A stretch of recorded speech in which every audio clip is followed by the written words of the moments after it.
Hello, ഇന്ന് ഡീപ്പായിട്ടുള്ളൊരു hair oiling വീഡിയോയുമായിട്ടാണ് ഞാൻ വന്നിരിക്കുന്നത്.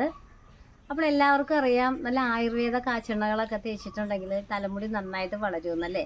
അപ്പം എൻ്റെ ഹെയർ റീഗ്രോത്ത് ജേണിയിലും എൻ്റെ തലമുടി വളരാനായിട്ട് എന്നെ ഏറ്റവും കൂടുതൽ സഹായിച്ചിട്ടുള്ളത് എൻ്റെ കാച്ചെണ്ണ തന്നെയാണ് കേട്ടോ. കയ്യോന്നി, കറ്റാർവാഴ, ബ്രഹ്മി, നീലയമരി, മൈലാഞ്ചി തുടങ്ങിയ അനേകം പച്ചമരുന്നുകൾ ഇട്ടിട്ട് എണ്ണ കാച്ചി എടുക്കാമെന്നൊക്കെ എല്ലാവർക്കും അറിയാമല്ലോ അല്ലേ. അപ്പോൾ അത് ആഴ്ചയിൽ എത്ര തവണ ഉപയോഗിക്കണം, അല്ലെങ്കിൽ എത്ര അളവിൽ ഉപയോഗിക്കണം എന്നുള്ള കാര്യത്തിലൊക്കെ പലർക്കും സംശയം ഉണ്ടാകും. ആഴ്ചയിൽ എത്ര തവണ ഹെയർ ഓയിൽ ഉപയോഗിക്കുന്നു എന്നുള്ളതിനെ ആശ്രയിച്ചല്ല കേട്ടോ തലമുടി വളർന്നുകൊണ്ടിരിക്കുന്നത്. നമ്മുടെ തലമുടിയിലും സ്കാൽപ്പിലും എന്നും ഒരേപോലെ ഒരേ അളവിൽ എണ്ണമയവും ഈർപ്പവും നിലനിർത്തുന്നതിൻ്റെ അടിസ്ഥാനത്തിലാണ് തലമുടി വളർന്നുകൊണ്ടിരിക്കുന്നത്.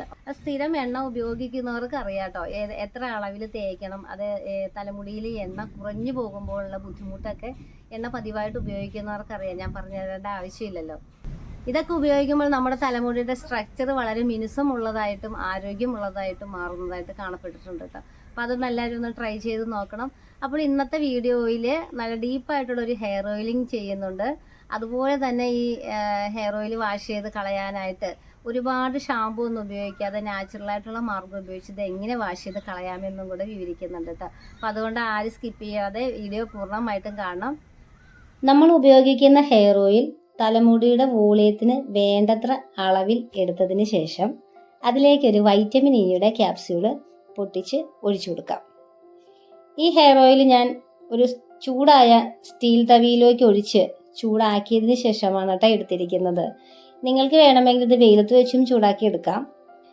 ഇതിന് ശേഷം ഈ രണ്ട് ഓയിലും കൂടെ മിക്സ് ചെയ്തതിന് ശേഷം തലമുടിയുടെ ജടക്കെട്ടൊക്കെ മാറ്റിയതിനും ശേഷം നമുക്കിത് നന്നായിട്ട് അപ്ലൈ ചെയ്ത് കൊടുക്കാം.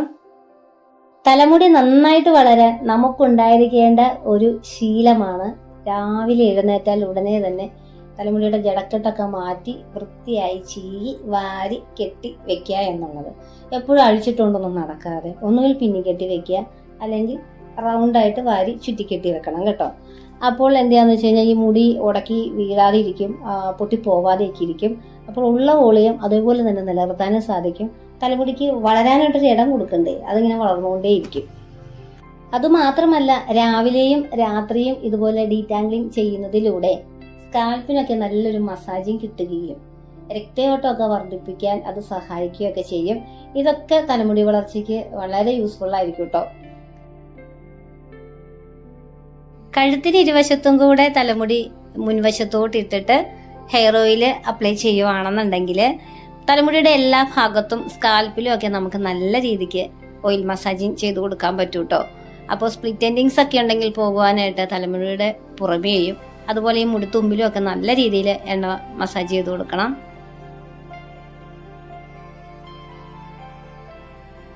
മൂന്ന് ദിവസം എടുത്ത് വീട്ടിൽ തന്നെ 21 കൂട്ടം പച്ചമരുന്നുകൾ ചേർത്ത് ഞാൻ തയ്യാറാക്കിയിട്ടുള്ള ഹെയർ ഓയിലാണ് കേട്ടോ ഞാൻ ഉപയോഗിക്കാറ്. ഇതിലെ മെയിൻ ഇൻഗ്രീഡിയൻസ് ബ്രഹ്മി, മൈലാഞ്ചി, നെല്ലിക്ക, കറ്റാർവാഴ, കയ്യോന്നി, നീലയമരി, ചെത്തിപ്പൂവ്, ചെമ്പരത്തിപ്പൂവ്, കറിവേപ്പിലയൊക്കെയാണ് കേട്ടോ. ഇത് കൂടാതെ നീർപ്പിടുത്തവും നീർക്കെട്ടും ഒന്നും ഉണ്ടാവാതിരിക്കാനും താരനൊന്നും ഉണ്ടാവാതിരിക്കാനും ഒക്കെ ആയിട്ടുള്ള മരുന്നുകളൊക്കെ കൂടെ ചേർത്ത് ആകെ 21 കൂട്ടം മരുന്നുകൾ നല്ല ആട്ടി വെളിച്ചെണ്ണയിൽ ചേർത്തിട്ടാണ് കേട്ടോ തയ്യാറാക്കുന്നത്. എണ്ണയെല്ലാം പുരട്ടി ഒരു 10 മിനിറ്റിന് ശേഷം ശരിക്കും ചൂടായിട്ടുള്ള, അതായത് തിളയ്ക്കുന്നത്ര ചൂടായിട്ടുള്ള വെള്ളത്തിൽ ഒരു ടവലിൻ്റെ ഇരുവശത്തും പിടിച്ച് നടുഭാഗം മാത്രം മുക്കി രണ്ടറ്റത്തും പിടിച്ച് പിഴിഞ്ഞെടുത്ത് ആ ടവല് കൊണ്ട് നമ്മളിങ്ങനെ സ്കാൽപ്പിന് നന്നായിട്ട് സ്റ്റീം കൊടുക്കണം കേട്ടോ. ഇങ്ങനെ സ്റ്റീം കൊടുക്കുന്നതിലൂടെ നമ്മുടെ സ്കാൽപ്പിൽ ഉണ്ടാകുന്നതായിട്ടുള്ള താരന് അല്ലെങ്കിൽ എന്തെങ്കിലും സ്കിൻ ഡിസീസസ് ഒക്കെ ഉണ്ടെങ്കിൽ അതെല്ലാം മാറിക്കിട്ടാൻ വളരെ നല്ലതാണ്. അപ്പോൾ ഇതൊരു മാസത്തിൽ ഒരിക്കലെങ്കിലും ചെയ്താൽ വളരെ നല്ലതായിരിക്കുമേ. ഇനി നമുക്ക് ഈ ഹെയർ ഓയിൽ എങ്ങനെയാണ് വാഷ് ചെയ്ത് കളയേണ്ടതെന്ന് നോക്കാം. എന്നും ഷാമ്പു ഉപയോഗിക്കുന്നത് കൊള്ളില്ല. എത്ര ഡെയിലി യൂസിന് പറ്റിയ ഷാമ്പു ആണെന്ന് പറഞ്ഞാലും അത് കേടുകൂടാകാതെ ഇരിക്കുവാനായിട്ട്, അത് മണം ഒക്കെ ഉള്ളതായിട്ടിരിക്കുവാനായിട്ട് അതിൽ കെമിക്കലുകൾ ചേർത്തിട്ടുണ്ടാവുമല്ലേ. അപ്പോൾ ഇത് സ്ഥിരമായിട്ട് ഉപയോഗിക്കുമ്പോൾ നമ്മുടെ മുടിയുടെ സ്ട്രക്ചർ മാറിപ്പോവും, ഡ്രൈ ആവും, പൊട്ടിപ്പോകാനൊക്കെ ആയിട്ടുള്ളൊരു സാധ്യതയുണ്ട്. അപ്പോൾ അതുകൊണ്ട് നമ്മുടെ വീട്ടിൽ തന്നെ കിട്ടുന്ന ഇൻഗ്രീഡിയൻസ് ഉപയോഗിച്ചിട്ട് താളിയാക്കി എടുത്തതിന് ശേഷം അതിലോട്ട് 2-3 തുള്ളി ഷാമ്പു ചേർത്ത് നന്നായിട്ട് ഡൈല്യൂട്ട് ചെയ്ത് പതപ്പിച്ച് ഉപയോഗിക്കുകയാണെന്നുണ്ടെങ്കിൽ നമ്മുടെ തലമുടിക്ക് ഒരു ആരോഗ്യ പ്രശ്നങ്ങളൊന്നും ഉണ്ടാവില്ല കേട്ടോ. ഡ്രൈ ആവില്ല, പൊട്ടിപ്പോവില്ല. താളി ഉണ്ടാക്കാൻ ഏറ്റവും ബെസ്റ്റ് ചെമ്പരത്തിയിലയും പൂവും കറ്റാർവാഴത്തണ്ടും ഒക്കെയാണ് കേട്ടോ. ഇതിൻ്റെ കൂടെ 2 തണ്ട് കേശവർദ്ധിനി ചെടി എടുത്തിരിക്കുന്നത് എന്തെന്നാൽ ഇത് പുതിയ മുടിയിഴകൾ കിളിർച്ചു വരാൻ നല്ലതാണെന്നാണ് പറയപ്പെടുന്നത് കേട്ടോ. അപ്പോൾ ഇത് അലക്കല്ലിൽ ഞെവിടി പിഴിഞ്ഞ് അരിച്ചെടുത്തോ മിക്സിയിൽ അരച്ചെടുത്തിട്ട് അരിച്ചെടുത്തോ താളിയായിട്ട് എടുക്കാം. ഇതിൻ്റെ കൂടെ 2-3 തുള്ളി നാച്ചുറലായിട്ടുള്ള ഷാമ്പുവും കൂടെ മിക്സ് ചെയ്ത് ഡൈല്യൂട്ട് ചെയ്ത് അങ്ങോട്ടും ഇങ്ങോട്ടും ഇങ്ങനെ 2 പാത്രത്തിൽ അങ്ങോട്ടും ഇങ്ങോട്ടും ഒഴിച്ച് പതപ്പിച്ചെടുക്കുക കേട്ടോ. ഇത് കൊണ്ട് തലമുടി കഴുകിയാൽ പൂർണ്ണമായിട്ടും അഴുക്കും മെഴുക്കും എല്ലാം പോയി കിട്ടും കേട്ടോ. ഈ മഴക്കാലമൊക്കെ തുടങ്ങിയിരിക്കുന്നതായിട്ടുള്ള ഈ ഒരു സമയത്ത് ഈ താളി എന്നൊക്കെ പറയുമ്പോൾ കുറച്ച് തണുപ്പായിരിക്കുമല്ലോ. അപ്പോൾ ഇതിൻ്റെ തണുപ്പ് കുറയാൻ വേണ്ടിയിട്ട് ചൂടുവെള്ളത്തിൽ ഒരു സ്റ്റീൽ പാത്രത്തിലേക്ക് ഈ താളി ഒന്ന് ഒഴിച്ച് വെച്ചിട്ട് ചെറുതായിട്ട് അതിൻ്റെ തണുപ്പൊന്ന് മാറിയതിന് ശേഷം വേണമെങ്കിൽ ഉപയോഗിക്കാം കേട്ടോ. ഈ നീർക്കെട്ട് നിർദോഷമൊക്കെ പ്രശ്നമാകുന്നവർക്ക്, തണുപ്പ് ചിലർക്കൊക്കെ അലർജിയാണ്, അതുകൊണ്ടാണ് ഞാൻ പറഞ്ഞത്. തലമുടി ഉണങ്ങാനായിട്ട് അധികം ഹെയർ ഡ്രയർ ഉപയോഗിക്കാതിരിക്കുന്നതാണ് കേട്ടോ നല്ലത്. ഹെയർ ഡ്രയർ ഉപയോഗിക്കുമ്പോൾ തലമുടി കൂടുതൽ ഡ്രൈ ആവാനും പൊട്ടിപ്പോകാനായിട്ട് സാധ്യതയുണ്ട്. അപ്പോൾ ഒരു പകുതി ഉണങ്ങുന്നത് വരെ ഹെയർ ഡ്രയറോ ഫാനോ ഒക്കെ ഉപയോഗിക്കാം. അതിനുശേഷം നോർമൽ ടെമ്പറേച്ചറിൽ, അന്തരീക്ഷത്തിൻ്റെ നോർമൽ ടെമ്പറേച്ചറിൽ തലമുടി ഉണക്കിയെടുക്കുന്നതാണ് കേട്ടോ നല്ലത്.